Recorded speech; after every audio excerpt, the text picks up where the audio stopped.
القصة اللي غادي نعاود لكم اليوم ضروري خاصنا نشربوا عليها قهوة. القصة ديال اليوم اللي غنعاود لكم غادي تكون من بين أروع القصص اللي تقدروا تسمعوا في حياتكم. القصة غادي تكون بعيدة على الرعب والغموض، على العكس غادي تكون قصة رائعة ومشوقة وممتعة ديال بصح، وفوق هادشي أنها قصة حقيقية ووقعات هنا في المغرب. وانا الصراحه كنت شي مخرج والله تنديرها في شي فيلم مغربي، حيت قصه تستاهل، عجباتني بزاف ديال بصح، وتنتوما انا متيقن غتعجبكم. المهم الخوت باش بلا ما نزيد نطول عليكم كتر، ما تنساوش تخليو لايك وتبارطاجيو مع صحابكم، ولا بغيتو تدخلوا عندي الانستغرام باش تبقاو قراب مني كتر، ولا تقترحوا عليا شي موضوع ولا شي قصه غادي يبان لكم هنايا، تماك تقدروا تواصلوا معايا. المهم الا عندك اي اقتراح ديال شي موضوع ولا شي قصه وقعات لك، ما عليك غير تواصل معايا، راه كنجاوب على كاع لي ميساج. ودابا ما عليكم غير تانستاليو شي قهيوه ولا شي اتاي حداكم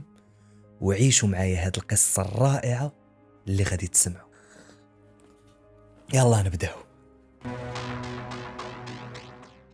اول حاجه بغيت نقول لكم هو الاسماء ديال هاد الشخصيات كامله اللي غادي تسمعوا في هاد القصه كلهم بدلتهم باسماء اخرين، لكن القصه كلها بطبيعه الحال حقيقيه وبكاع التفاصيل ديالها. على ايين القصه ديالنا غادي تبدا في مدينه اسفي سنه 1984 مع واحد العائله لاباس عليها. كان واحد الراجل تماك سميتو الحاج محمد.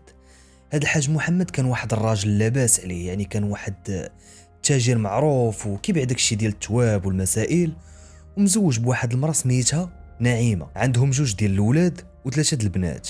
بالنسبه للاولاد بجوج، الكبير فيهم هو خالد، وهاد خالد هو اللي داير عليه هاد القصه كامله. اما بالنسبه لخوه الصغير عايش في امريكا، كان كيقرا تماك، يعني كمل الدراسه ديالو في امريكا وبقى ساكن تماك. اما بالنسبه لخواتاتهم بثلاثه اللي كبر منهم، كل وحده تزوجات وكل وحده عايشه في دارها مع راجلها، يعني خالد بوحدو اللي بقى في دار والديه. المهم خالد من صغره هو كيكون مع بواه الحاج محمد، يعني ديما معاه فين ما مشى، هو اليد اليمنى ديالو، كيعاونوا في اي حاجه. حيت كيف ما قلنا الحاج محمد كان واحد الراجل تماك معروف ولاباس عليه، وكيدير التجاره، كيبيع التواب والملابس الجاهزه، كيجيب السلعه من برا وكيعاود يبيعها، يعني عنده بزاف د المحلات. وكان واحد التاجر اللي كبير ومعروف، وبما ان خالد هو ولده الكبير كان واقف معاه في كل شيء، يعني هو دراعو اليمنى وكان كيعاونو في كاع التجاره ديالو.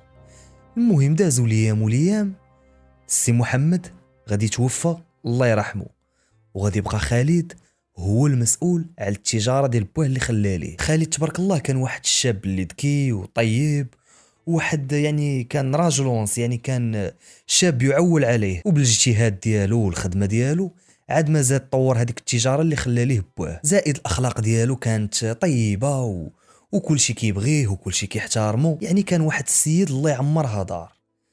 المهم دازو سنين وسنين، خالد غادي تمرض ليه الام ديالو، غادي تمرض بالمرض الخبيث، الله ينجيني ونجيكم من هذا المرض. وبما انه هو بوحدو اللي بقى عايش معاها في الدار، حيت كيف ما قلنا خواتاتو عايشين مع رجالاتهم في ديورهم، وخو الصغير راه في امريكا، يعني كان بوحدو مع عمو.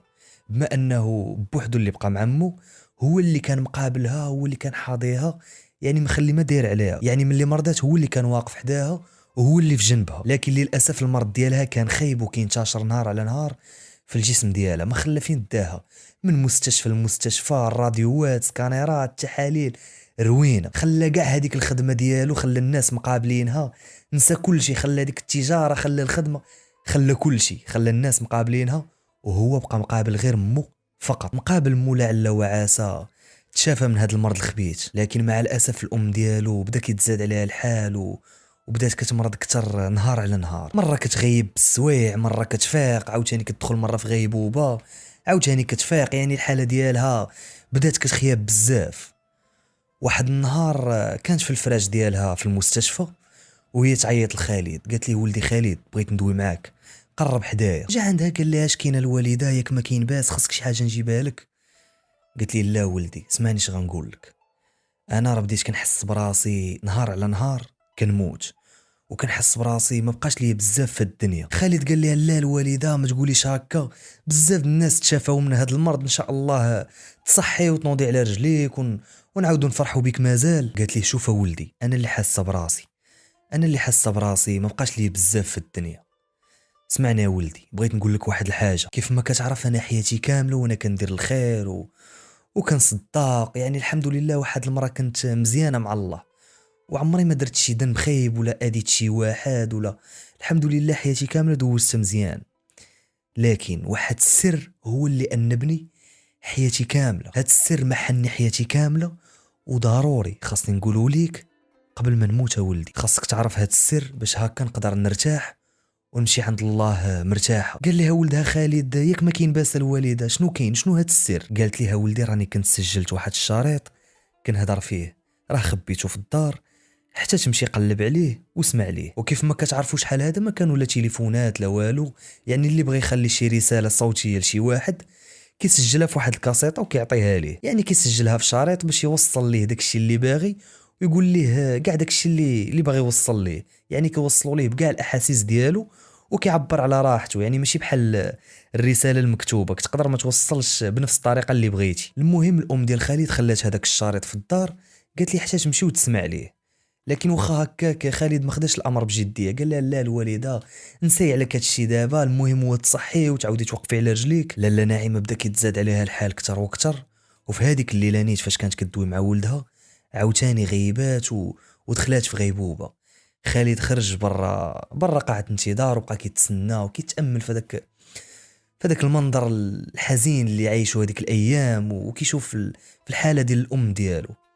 غادي تفوت 12 ديال الليل وغادي يرجع للدار باش يرتاح، حيت خاصو غدا عاوتاني يفيق باش يرجع للمستشفى عند الام ديالو. وراكم عارفين الحاله ديال مرافق المريض حتى هي كتكون خايبه اكثر، يعني خصوصا ملي كيكون شي واحد قريب لك من عائلتك، يعني الحاله ديالك كتكون خايبه اكثر. المهم خالد غادي يدخل هذيك الليله للدار حزين وكئيب وحتى الدار اللي دخل ليها واخا كبيره واخا فيلا ومفرشه احسن الفراش، لكن كلها حزينه وكئيبه. جلس في واحد الكرسي وبدا كيتامل في هذاك البلاء اللي فيه. وهنا تفكر هذاك الشريط اللي قالت ليه الام ديالو، قال هذاك الشريط قالت لي نوض نسمعه. ناض بدا كيقلب عليه في حوايجو، ما لقاهش، مشى الحوايج ديالها هي، بدا كيقلب حتى غادي يلقاه اخيرا في واحد الرزمه. غادي يحل هذيك الرزمه وغادي يجبد هذاك الشريط وغادي يخدمه، غادي يريح في كرسي وغادي يطلق هذاك التسجيل الصوتي. عطوني ودنيكم مزيان وسمعوا اش قالت ليه الام ديالو في هاد التسجيل الصوتي. قالت ليه ولدي هاد الشريط سجلته باش نعترف لك فيه بواحد السر اللي كنت خبيته عليك من شحال هذا، من نهار تزاديتي. وهاد الشريط ولدي راه ما غادي تسمعه حتى نكون انا يا ما بين الحياه او الموت، ولا غادي تلقاه غير بالصدفه من بعد ما غادي نموت. قالت لها ولدي انت عارف باللي بطبيعه الحال كنبغيك بزاف وانت اعز ولادي، وعمري قصرت من جهتك في شي حاجه ولا بخلت عليك بشي حاجه، عمري مديت يدي عليك ولا خليتك تحتاج لشي حاجه. خاصك تعرف ولدي باللي انت هو نور عينيا، وانت ولدي العزيز اللي كنبغيه، وانت هو الراجل ديال الدار من بعد ما مات باك، وتبارك الله عليك راجل وناص وقافز وواعي وذكي، والاخلاق ديالك حسنه، وفيك بزاف د الحوايج زوينين وبزاف د الاخلاق اللي زوينه. واش عقلت يا ولدي ملي قلت لك واحد النهار دير لك شي تجاره خاصه ولا دير لك شي شركه خاصه في جانب داكشي اللي خلى لك باك الله يرحمه؟ واش عقلتي ملي اكدت عليك باش دير شي حاجه ديالك في سميتك انت ما داخل معاك فيها حتى شي واحد؟ يعني كاع داكشي اللي خلى لك باك الله يرحمه انت وخوتك بقى خدام فيه وبقى مجيريه نتايا، لكن في نفس الوقت دير لك شي حاجه ديالك انت بوحدك في الملك ديالك الخاص. خالد ملي كانت قالت ليه الام ديالو هاد الهضره شحال هادي كان ما عرفش السبب علاش قالت ليه هادشي وقال سوله قال لها علاش، وداكشي ما بغاتش تقول ليه، لكن واخا هكاك دار بهضرتها واسس ليه التجاره ديالو الخاصه وخدم فيها حتى هي في نفس الوقت. وبطبيعه الحال داكشي اللي كان خلى ليه بوه الله يرحمه كان ديما كيقسم مع خوتو الارباح وكيعطيهم حقهم، يعني كان مسير داكشي اللي مشارك فيه هو وخوتو، وكان مسير داكشي ديالو هو بوحدو. المهم نرجعوا للشريط ديالنا. كيف ما قلنا خالد كان جالس وكيسمع على داك الشريط، وهنا الام ديالو غادي تقول ليه اسمع ولدي، خاصك تعرف باللي انا تعمدت ما نردعكش، ردعت خوتك كاملين الا انت تعمدت باش ما نردعكش. او خالد تصدم ما فهمش علاش ما ردعتنيش. قالت ليها ولدي واخا ما ردعتكش ربيتك احسن تربيه وما خليت ما درت عليك. قالت ليها ولدي بغيت نقول لك واحد السر، لكن قبل ما تسمع هذا السر بغيتك ما تبدلش، بغيتك تبقى انت هو انت، حتى حاجه ما بغيتها تبدل فيك، لكن الاهم ولدي بغيتك تسمح ليا بغيتك تسمح لي يا ولدي وتغفر لي على هادشي اللي ما قلتش لك حياتك كامله. خالد كيسمع في الشريط وزاد توتر كتر وما بقى فاهم والو، ولا غير كيتسنى فهاد السر اللي غادي تقول ليه امو. قالت ليها ولدي يا خالد، انت ماشي ولدي، ماشي انا اللي ولدتك، ماشي انا، هي الام ديالك الحقيقيه، وانا غادي نعاود لك القصه كيفاش حتى وقع هادشي كامل. قالت ليها ولدي ملي ولدت خواتاتك بثلاثه اللي كبر منك، كان باك الله يرحمه محمد كان ديما باغي الولد، وكان ديما كيقول لي ولدي لي الولد باش يورث لي كنيتي زعما ويعاونني في التجاره، يعني ديما كان باغي الولد. انا ولدي خفت حيت كان كيقول لي الا ما ولدتيش لي الولد هاد المره راه غادي نتزوج عليك ولا غادي نطلقك. وانا ولدي خفت لي يطلقني ولا يمشي يتزوج عليا. طاحت عليه واحد الفكره، يعني قلت مع راسي الا مشيت حتى ولدت هاد المره الرابعه بنت راه صافي، يعني صافي غادي يطلقني ولا غادي يتزوج عليا. قلت اش غادي ندير، هزيت كاع الفلوس ديالي وهزيت كاع هذاك الذهب ديالي اللي عندي، وخديت شويه الفلوس من الفلوس ديال باك الله يرحمه اللي كان مخبيهم، وهزيت هذاك الشيء كامل وديته لواحد الممرضه في واحد المستشفى. اتفقت انا وهذيك الممرضه وقلت ليها النهار اللي غادي نجي نولد فيه، الا ولدت فيه بنت بدلي لي البنت بالولد، يعني شوفي شي امراه اخرى غادي تولد ولد اعطيني الولد ديالها، وشدي هذيك البنت ديالي اللي ولدت اعطيها لها هي. وداك الشيء اللي وقع بالضبط ولدي، النهار اللي غادي نولد فيه ولدت فيه بالفعل بنت. لكن هذيك الممرضه اللي تلاقيت معاها وتفاهمت معاها هزات البنت ديالي وداتها لواحد المراه، هذيك المراه دارت ليها البنج ولا دارت لها واحد المخدر باش تنعس ما تبقاش عاقله. هذيك المراه كانت ولدات ولد، هزات لي الولد ديالها عطاتو ليا، والبنت ديالي اللي ولدت انا هزات عطاتها لهذيك المراه. وبطبيعه الحال المراه ملي فاقت من هذاك البنج ولا هذاك المخدر لقات راسها والده بنت، فرحات بها، يعني راه بنتها. داكشي علاش انت ولدي يا خالد ماشي ولدي، انت ولد هذيك المراه. وهذيك المراه اللي خدات البنت ديالي ما بقيتش شفت هذيك البنت، يعني بنتي ما بقيتش شفتها من هذاك النهار. ولكن انت ولدي ربيتك احسن تربيه ودرتك بحال ولدي، يعني وكانك من لحمي ودمي. اما بنتي الحقيقيه راني ما بقيتش شفتها من ذاك النهار، ولكن انا متيقنه باللي غادي يتهلاو فيها وغادي يعاملوها زعما بنتهم، راه اصلا على عند بالهم هما راه بنتهم، يعني ما غادي يقصروا من جهتها من حتى شي حاجه. اما انت ولدي بطبيعه الحال ملي رجعت هزاك للدار ودخلت للدار فرح بيك باك بزاف واحتفلنا يعني كانت الامور كلها بخير. لكن ولدي ربي عاقبني، كان كيصحاب لي كنولد غير البنات، كنقول انا كنولد غير البنات. لكن من بعد عامين ولدت خوك الصغير، واخا في الحقيقه كان كيصحاب لي عمري نقدر نولد الولد، لكن الحمد لله على كل حال. انت ولدي وحتى خوك الصغير حتى هو ولدي، وبجوجكم ولادي وبجوجكم بحال بحال. وهذا ولدي هو السر لان بني حياتي كامله وانا مبرزطني، وكنظن ان حتى هذا المرض اللي جاني غير عقاب من عند الله على هذا الشيء اللي كنت درت. لكن الحمد لله على كل حال، الحمد لله على كل حال، والحمد لله على كاع هذا الشيء اللي وقع. المهم ولدي الحاجه اللي بغيت داب والحاجه اللي كنأكد عليها هو بغيتك تسامحني باش نتلاقى مع الله مرتاحه، وحتى في قبري الناس مرتاحه. دير في بالك باللي كنبغيك وغادي نبقى ديما كنبغيك حتى النهار اللي غادي نموت فيه. وهنا سال الشريط. تخيلوا معايا دابا الحاله ديال خالد كيفاش غادي تكون، حطوا راسكم في بلاصتو. شحال من نهار هو ما كينعش غير بسبب هذا المرض ديال مو، يعني هذا المرض اللي جا لمو مابقاش كينعاس، مابقاش مرتاح، ولا مبرزط، ما بقى عنده المورال حتى شي حاجه. زيد عليها هاد السر اللي سمع دابا. تخيلوا الحاله ديالو كيفاش غادي تكون. طبيعه الحال خالد تصدم في بلاصتو وما كان عنده ما يدير من غير بقى كيبكي الليل كامل، بقى كيبكي في بلاصتو في الكرسي حتى غادي يديه النعاس وغادي ينعس. غادي يفيق الصباح، غادي يلبس حوايجو وغادي يمشي نيشان عند الام ديالو للمستشفى. غادي يدخل عند مول المستشفى، غادي يلقاها في غيبوبه.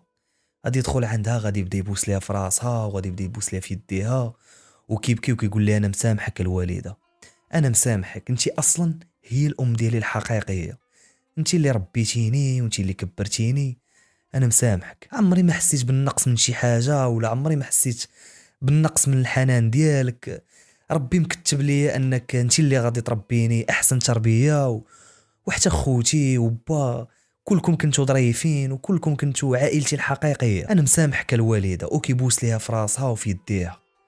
الام ديال خالد كانت فايقه وكتسمع كاع هذيك الهضره اللي كان كيقول، حيت في الحقيقه ملي دخل غير دارت راسها ناعسه، يعني خافت من ردة الفعل ديالو كيفاش غادي تكون. لكن ملي سمعت هذيك الهضره كامله فاقت كتبكي وعنقاتو وقالت ليه المسامحه ولدي، وتعانقوا وتسامحوا. المهم دازت الايام والايام، وبالضبط دازوا شي اسابيع قليله، وهنا غادي توفى الام ديالو الله يرحمها.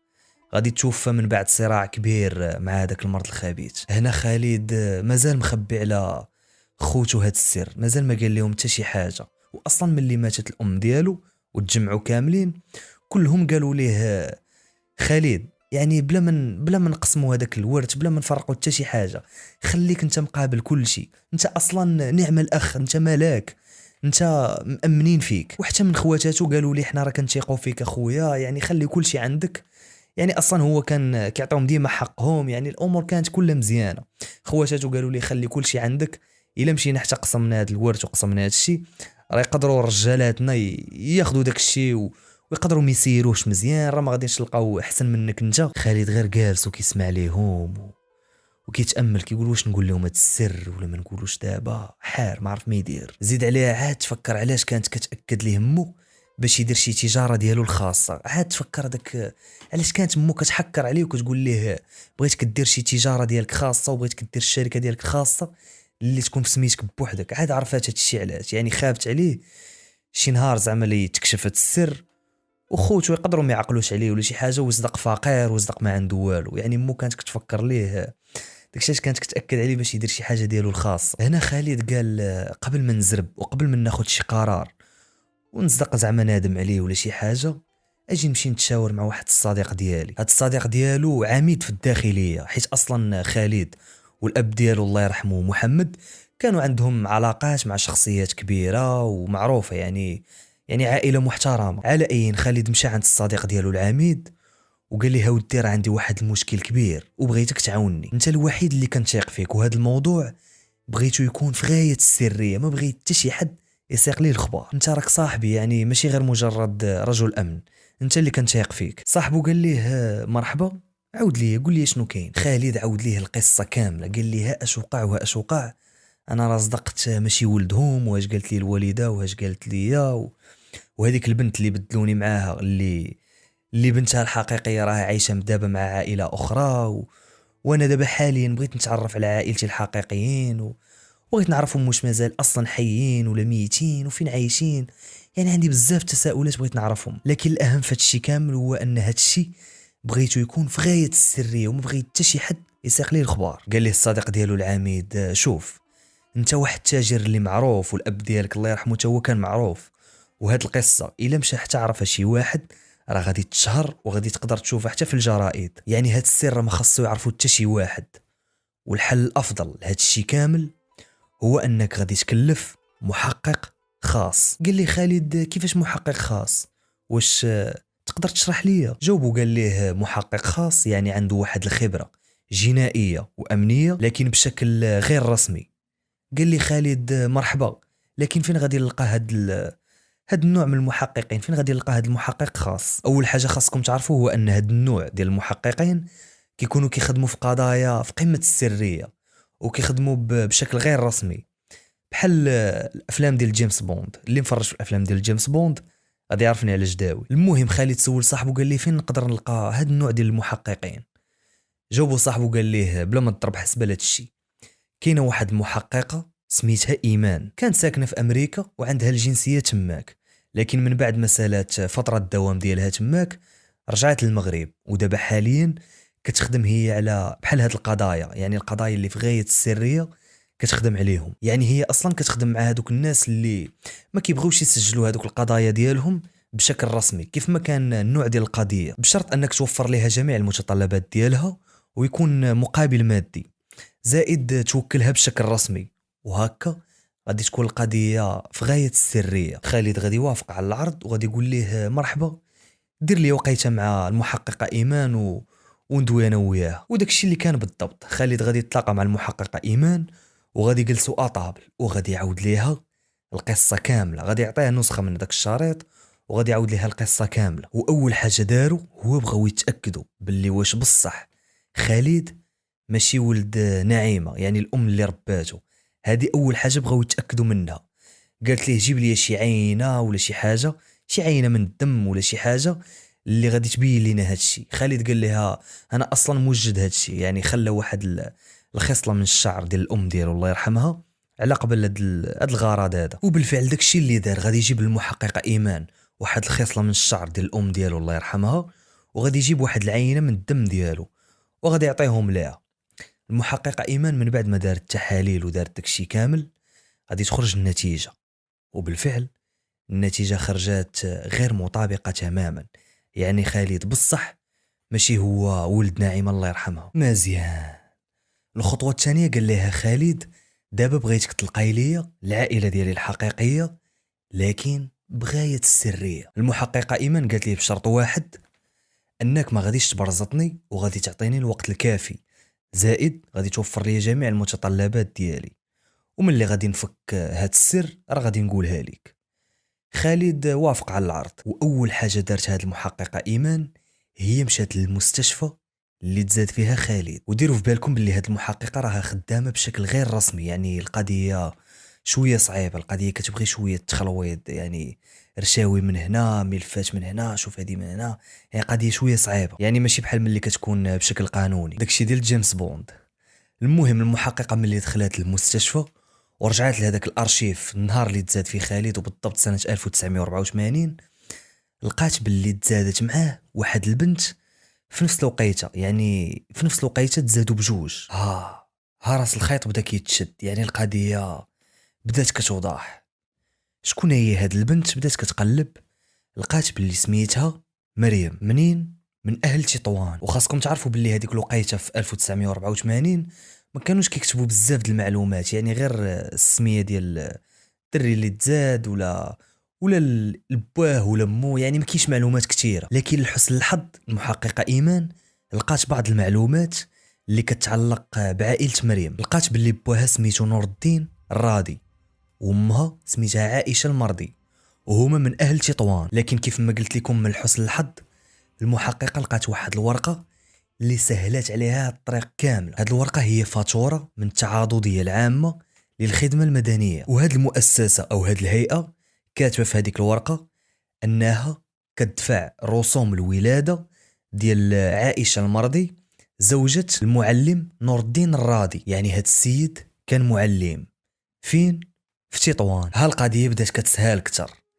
ايمان غادي تهز طوموبيلتها وغادي تنطلق نيشان لمدينه تطوان، غادي تمشي للمدرسه اللي كان كيقري فيها المعلم نور الدين.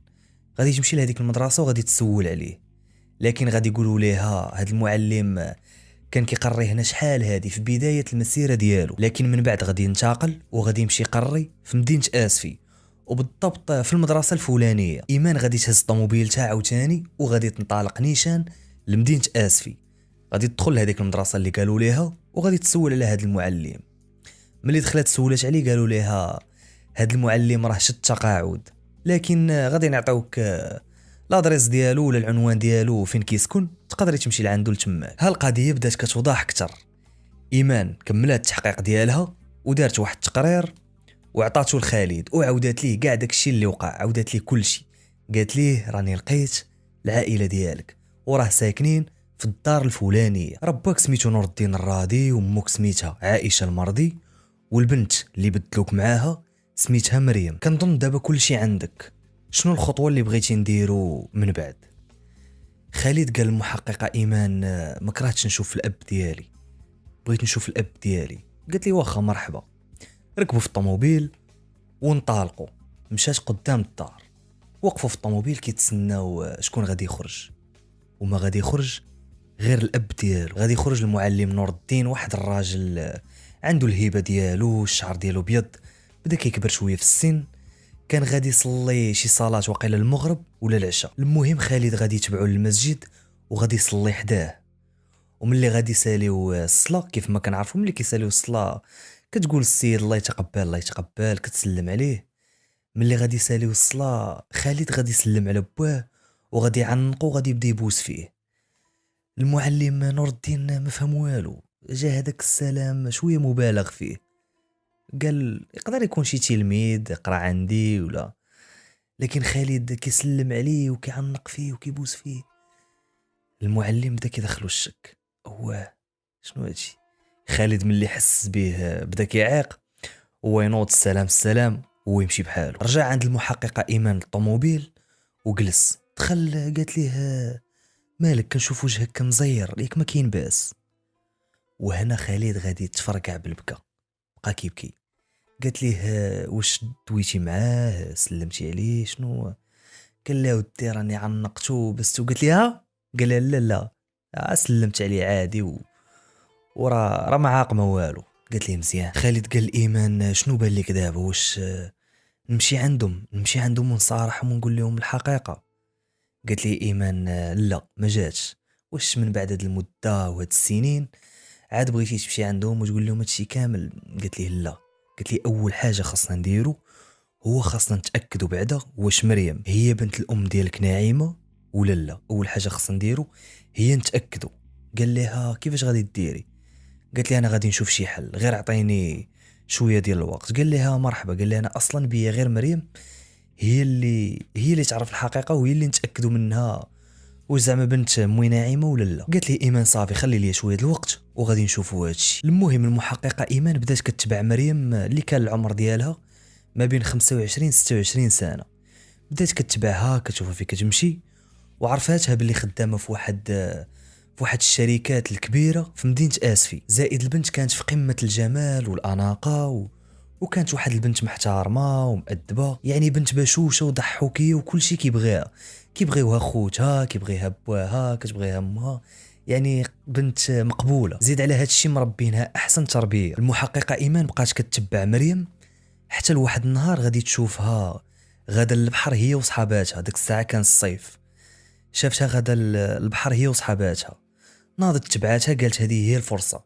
مشات ايمان شرات واحد المايو ديال البحر ومشات حتى هي تبعاتها وجلسات حداها، فرشات فوطه في الرمله حدا مريم وجلسات كتبحر حداها. دخلت هذيك المحققه كتعوم، وملي كانت خارجه من البحر مشات عند مريم وقالت لها واخا تعطيني هذيك الفوطه ديالك عافاك نمسح بها، راه خليت الفوطه ديالي في الطوموبيل. المهم دارت لها هذا القنار هذا غير باش تقرب منها. قالت لها مريم ماشي مشكله هاك الفوطه ديالي. خدات الفوطه ديالها مسحات، بدات كتجبد مع الهضره فين كتسكني، واش انت بنت هنا واش هذه؟ قالت لها وانت؟ قلت لها انا جيت غير سياحه هنايا وعندي شي ايام قليله وغادي نرجع. قالت لها مريم مرحبا بك وزعما الا بغيتي تخرجي معنا راه كنخرج انا وصحاباتي، مرحبا بك والف مرحبا. واحد اللحظه مريم بغات تقاد الفوطه ولا بغات دير داك لومبر ولا شي حاجه بحال هكا، وقالت للمحققه ايمان عافاك واش تقدري تعاونيني؟ ناضت ايمان كتعاون فيها، وهنا استغلت الفرصه وخدات ليها شويه من الشعر ديالها. خدات واحد شويه من الشعر بلا ما تعيق وكأن شيئا لم يكن، وكملات معاه الهضره. هي هذيك بقاو داوين تبادلوا الارقام ديال الهاتف. بسلامه ان شاء الله نتعايطوا نتلاقاو هادي الله يعاون. هنا المحققه غادي تطير بهذيك العينه ديال الشعر اللي خدات المريم، غادي تطير بها وغادي تمشي تقارنها بينها وبين العينه ديال ام خالد نعيمه. وبالفعل غادي تخرج النتيجه مطابقه تماما، يعني مريم بالفعل هي بنت نعيمه. المحققه ديالنا رجعت عند خالد وقالت لي شنو كاين. قالت لي هاش كاين ورا النتيجه خرجت مطابقه. خالد قال لها دابا شنو غادي نديرو، شنو المعمول؟ قالت ليه المحققه ما تخافش هادشي درت ليه حسبه، راني تعرفت عليها وتبادلنا الارقام ودوينا وجمعنا، ورا اليوم بالليل غادي نخرج معاها هي وصحاباتها، عارضين عليا العشاء ورا غادي نمشي نخرج معاها، وانت غادي تمشي معايا في الطوموبيل، والوقيته اللي غادي نساليو العشاء ونساليو هذيك الجليسه معاهم، ملي غادي نكون خارجه انا وياها راه غادي نقول ليها بغيت نقول لك شي هضره. غتقول لي هي شنو كاين؟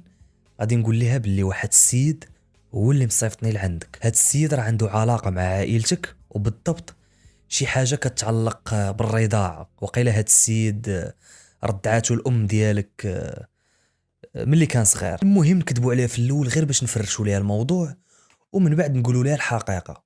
خالد عجباتو الفكره، قال لها مرحبا فكره مزيانه. وبالفعل داكشي اللي داروا، ركب خالد مع المحققه ايمان في السياره ومشاو انطلقوا عند مريم. دخلت ايمان جلسات مع مريم وصحاباتها تعشات معاهم ضحكوا نشطوا. وملي سالات هذيك الصواري قالت المحققه قالت لمريم واش تقدري توصليني راه ما جبتش الطوموبيل. قالت لها مريم مرحبا ماشي مشكل يلا نوصلك. مشات ركبات معاه في الطوموبيل.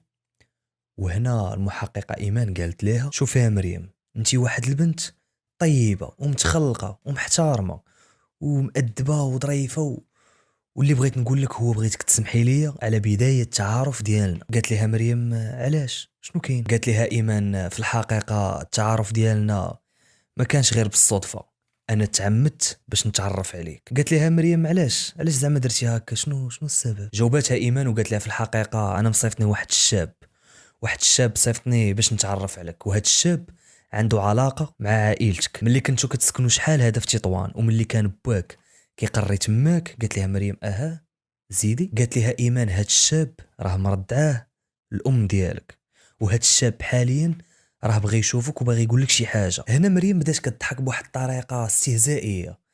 قالت ايمان فين هو هاد الشاب وريني هاد الشاب فين هو. قالت لها المحققه ايمان علاش كتضحكي. قلت لها وريني هاد الشاب فين هو. قالت لها راه خليناه في السياره حدا هذاك المطعم. قالت لها يلا نرجعوا عنده ندويو معاه. وبالفعل داكشي اللي داروا ملي رجعوا تلاقاو هما بثلاثه وجلسوا في واحد القهوه. واول ما شاف خالد هذيك البنت مريم تصدم من الشبه اللي كتشبه الخواتاتو اللي كبروا معاه يعني واحد الشبه كبير لا يوصف. هنا مريم بدات كتضحك وقالت للمحققه ايمان دابا جيتي انت وهاد الشاب باش تفلاو عليا. جيتي انت وهاد الشاب باش تفلاو عليا وتنصبوا عليا. انا حاليا نقدر دابا ندير لكم الشوهه ونعيط للشرطه تجي تهزكم. قالوا لي لا لا لا بلاتي زكاي راك فاهمه الموضوع غلط غير بلاتي احنا نشرحوا لك. هنا دوا معها خالد وقال لها شوفي انيسه حنا راه ما جايين لا نصبوا عليك ولا نتفلاو عليك. ها انت شوفي لاكارت ديالي شوفي الوراق ديالي انا واحد التاجر كبير معروف في الدار البيضاء وراني جيت ندوي معاك غير على واحد الموضوع ديال كيتعلق بالرضاعه. هنا قاطعته مريم قالت ليه اش من موضوع ديال الرضاعه كدوي عليه.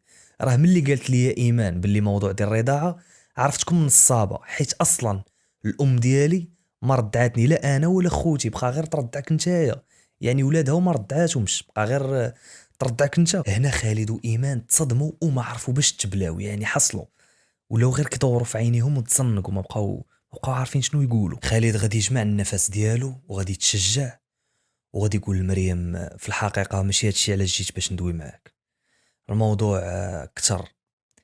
قال لها كاين واحد السر خاصني نقوله لك لكن هاد السر يقدر يصدمك. قالت ليه مريم شنو هاد السر دوي شنو كاين قول لي. خالد غادي يجبد الورقه اللي كتبين على انه ماشي هو ولد الام ديالو نعيمه اللي رباتو. جبد لها ديك الورقه وراها لها. قالت ليه ومن بعد فاش كيهمني هادشي. قال لها مزيان. هنا غادي يجبد الورقه اللي كتبين على انها هي بنت الام ديالو نعيمه اللي رباتو. قال لها انت راك بنت الام ديالي نعيمه. مريم تصدمات ما فهمت والو. قال لها خالد في الحقيقه رحنا خدينا واحد العينه ودرنا التحاليل وطلعت النتيجه مطابقه تماما انتي راك بنت الام ديالي نعيمه. مريم ما فهمت والو شافت في ايمان قالت لها في الحقيقه داك النهار ملي كنا في البحر راه خديت لك واحد شويه من الشعر ديالك وهو اللي درنا عليه التحاليل. مريم بدات كتغوت كيفاش هادشي واش كتفلاو عليا بدات يلا غدت. قالوا لها زكي بلاتي. قال لها خالد ياك تزاديتي في المستشفى الفلاني. قالت لي قال لها ياك تزاديتي في النهار الفلاني. قالت لي ويجبد لها الورقه ديال الاثباتات ديال النهار اللي تزادت فيه. قال لها هانتي شوفي هاد الورقه هانتي تزاديتي هنا وانا راه تزاديت معاك في نفس الوقيته. هنا خالد قال لها راه انا وياك تبادلنا يعني انتي هزوك وعطاوك الام ديالي وانا هزوني وعطاوني الام ديالك. هنا ايمان تعصبات وبدات كتغوت قالت لهم لا والو نتوما نصابه انا غادي نعيط للبوليس وغادي نفضحكم وهادي باغي تنصبوا عليا. قال لها خالد بلاتي على حسب التقرير ديال ايمان المحققه نتوما غير من عائله بسيطه جدا وحتى الاب ديالك اللي هو الاب ديالي يعني الحاله ديالو بسيطه جدا وحتى داك المنزل اللي ساكنين فيه غير كارينو. انا راه واحد تاجر كبير ومعروف في الدار البيضاء وعندي زعما بزاف د الحوايج. علاش زعما غادي نطمع فيكم نتوما شنو علاش غادي نصاب عليك انتي علاش زعما وعلاش اصلا غادي نجي نقول لك هاد الهضره شنو غادي نربح. هنا مريم بدات كتستوعب الامر وبدات كتكالما ويلا بدات كتحاول تيق هادشي وتأقلم معاه. يعني عرفاتهم باللي ما باغينش ينصبوا عليها. هنا مريم غادي تهدن وغادي تقول لهم شنو غادي نديروا دابا. خالد قال لها شوفي يا مريم، انتي خاصك تعرفي على خوتي اللي هما خوتك، وانا خاصني نتعرف على خوتك اللي هما خوتي، ونتعرف على امك وباك اللي هما الوالدين ديالي الحقيقيين.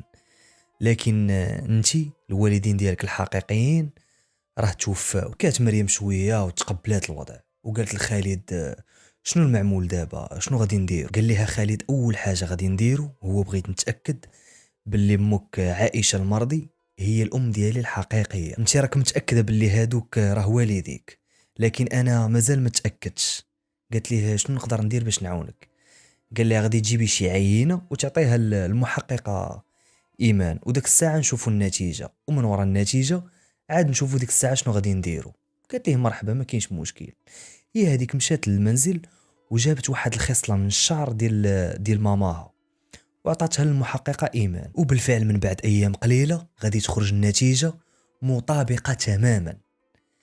هنا خالد قال الايمان ومريم اعطوني شويه ديال الوقت، اعطوني شويه ديال الوقت غير نفكر باش ما نزربوش. وحتى من المحققه ايمان ولات متحمسه، ولات باغا تعرف النهايه ديال هاد القصه كيفاش غادي تسالي، ولاو كيتعرضوا عليها قضايا اخرين باش تخدمهم. كتقول لهم والو، انا عندي واحد القضيه ولا عندي واحد القصه رائعه بغيت نشوفها كيفاش غادي تسالي، ما مساليه حتى شي قضيه اخرى. وحتى نتوما انا متيقن باللي ضركم راسكم بغيتوا تعرفوا النهايه كيفاش دايره. المهم نكملوا. كيف ما قلت لكم خالد قال لهم اعطوني شويه ديال الوقت نفكر. رجع عند الصديق ديالو العميد، رجع عنده دوا معاه وعاود ليه القصه كامله من الاول حتى الاخر. قال ليه اش كاين وهاش كاين وها ايمان اش دارات وهاش دارات، وكيعاود ليه والعميد الصديق ديالو كيبتسم. قال لي خالد ها انت دابا عرفتي القصه كامله، اش بان لك اودي؟ انا راه دخت ما عرفت من ندير، اش بان لك؟ فيدني. واش نمشي عند خوتي نصارحهم هما الاولين، ولا نمشي عند والدي الحقيقيين نقولها ليهم؟ اودي انا راه دخت، قول لي شنو بالك؟ العميد بقى ساكت وكيبتسم. هو يقول لخالد بغيتي نقول لك الراي ديالي؟ قال لي خالد ايه مرحبا قول انا كنسمع. قال لي المحقق عقلتي من اللي قلتي لي الام ديالك اللي رباتك، زعما الام ديالك نعيمه، عقلتي من اللي قلتي لي ما ردعاتكش؟ قال لي خالد عاقل، ولكن ما عرفتش علاش ما ردعاتنيش. جاوبوا العميد قال ليه سهله بكل بساطه، كانت دايره بحساب الى شي نهار تفرش هاد الشيء وزعما تفضح هاد السر، بغات تزوجك بوحده من بناتها باش هكا على الاقل انت ما تضيعش وما ترجعش زعما فقير. قال ليه اما المعلومه الثانيه المهمه اللي ذكرتي ليا، هو قلتي لي دابا باللي مريم حتى هي ما ردعاتهاش الام ديالها اللي رباتها، زعما الام ديالك الحقيقيه حتى هي ما ردعاتهاش. اذا كل شيء باين. قال لي خالد شنو كتقصد؟ شنو بغيتي تقول؟ الصديق ديالو العميد قال ليه خالد بغيت نسولك كيفاش جاتك مريم ملي تلاقيتي معاها، واش عجباتك؟ قال لي خالد تاش كتقول؟ هذيك راه اختي نعل الشيطان. العميد ضحك قال لي تا كيفاش اختك؟ قال لي هذيك راه ما اختك لا بالولاده ولا بالرضاعه، امها الحقيقيه اللي ولداتها واللي رباتك انت راها ما ردعاتكش، وانت امك الحقيقيه اللي ولداتك اللي رباتها هي حتى هي ما ردعاتهاش. اذا نتوما مخوت لا بالولاده ولا بالرضاعه. اذا نقول لي كي جاتك البنت واش عجباتك؟ خالد عاد ضحك وقال ليه البنت راه قرطاسه، البنت زوينه وفي قمه الجمال وراه عجباتني. صاحبه ضحك وقال ليه واش كتسنى مازال؟ تزوجها، العمر ديالك قد العمر ديالها، وبجوجكم تزاديتوا في مستشفى واحد، وبجوجكم عندكم قصه وحده، وبجوجكم عندكم عائله وحده. اذا تزوجها وخذ هذاك الورث اللي خلى لكم باك وقسمه، وخذ انت حظ الانثى، يعني تنازل عليه وخذ غير الحظ ديال الانثى وعطيه ليها هي، وخوتك راهم غادي ياخذوا حقهم وعيشوا مع بعضياتكم، وحتى شي يولف شي وتولفوا بعضياتكم وتولوا عائله وحده. عندك الساعه قولوا لهم الحقيقه كامله. وداك الشيء اللي دار بالضبط. رجع عند مريم وقال لها شوف يا مريم، حنا ما خوت لا بالولاده ولا بالرضاعه، واش تقبلي تزوجي بيا؟ مريم حتى هي ضحكات وقالت ليه في الحقيقه داك النهار ملي قلتي لي هاد المعلومه فرحت، وحتى انا قابله، حتى انا باغا نتزوج بك، يعني حتى هي طالبه عليها. وحتى ايمان المحققه حتى هي طايره من الفرحه وعاجبها المنظر كامل. المهم خالد مشى عندهم للدار، مشى يخطبها، دخل عندهم دخل عند باها اللي هو الاب ديالو، المعلم نور الدين.